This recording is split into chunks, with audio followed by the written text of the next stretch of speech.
Welcome to the Weekly Fix. As always, I am Neil, and this week we got some good stuff. Obviously, you probably know Can-Am has the new X3 Mav Max. Honda leaking out a four-wheeled motorcycle-powered car, so we'll see what that's all about. Wildcat giving us some new toys to look at, and there are flying cars and motorcycles in our future.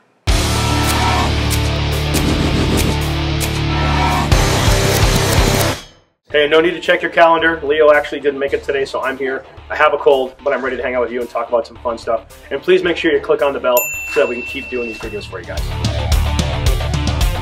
Alright, so another patent leak from the folks at Honda. This time, they're kind of getting into the car game. So I don't know if you've seen pictures of this, and we'll probably post something quickly while we're talking about it. This thing to me looks more like the KTM Expo, which is a pretty badass machine. It's all motor. One little point here on the patent pictures, you can look through them. This thing looks like it has, I guess, some kind of setup for an inflatable roll cage, or roll protection. So if you do roll, I guess you'll be covered in a giant inflatable marshmallow. We haven't really seen a motor size on it, so I don't know what it is. If it's going to be like the Honda Fit motor, maybe they'll take the 1000RR motor and put it in there. But it is a mid-engine sports car. So Honda, they're still going at it and still doing stuff, and they keep leaking patents, so thank you.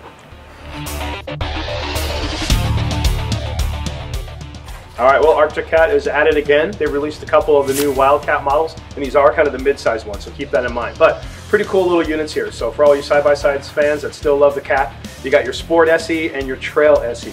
So Trail SE will come in a little bit less at $14,699. Sport SE at $16,499.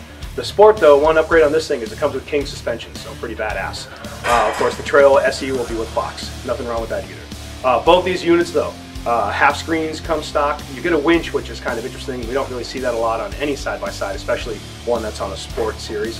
And of course, electronic power steering, the usual goodies in the motor and everything else. So Wildcat, I mean, they're still out there. We're kind of waiting to see maybe Robbie Gordon. Maybe we're going to see some big new monster next fall. So regardless, hey, they got those out there, and these are, remember, the mid-size ones. So keep a lookout. We should be getting some here soon. Alright, now I don't want to age myself, but one of my favorite cartoons was the Jetsons, and it looks like it is happening. There's a couple of ones out there. Now, Skyrunner, they're the ones making essentially a Polaris-powered hovercraft SUV, so I guess that's going to be our new dual purpose. No more motorcycles, you'll have a vehicle that can fly and a vehicle that can go off-road. Pretty interesting though, so I've only got airspeed specs on these. 40 mile an hour is what they're talking, and 120 mile on nautical distance. So I don't really know how that works when you're in the air, but whatever, I'm not a pilot. You need only 450 feet though to take off, which is kind of cool. So I guess if you're really bored and glamorous, you can just go ahead and get over the dune you don't want to ride. That'd be for a Jeep Hug. And you know, you can just get out of there. Now the big thing with this though, $139,000 retail. So it is a little bit on the high end, but heck, you know, it's America, why not have some fun? And one other one called Hover Surf in Russia.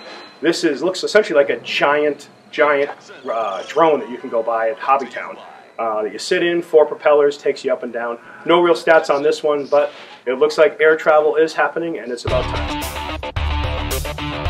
Alright, and a little bit more side-by-side news, and I hope you've heard this yet, but Can-Am, of course, I was there for the global reveal of the X3 Maverick Max.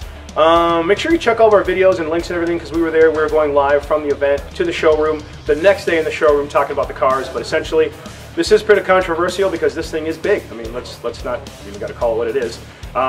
It's got pretty much the wheelbase of a Suburban. It looks fantastic though. I mean, is it a dirt limo? I doubt it. The thing looks fun. You know, really, you're looking at a 4-seat turbo, just the same platform as the X3.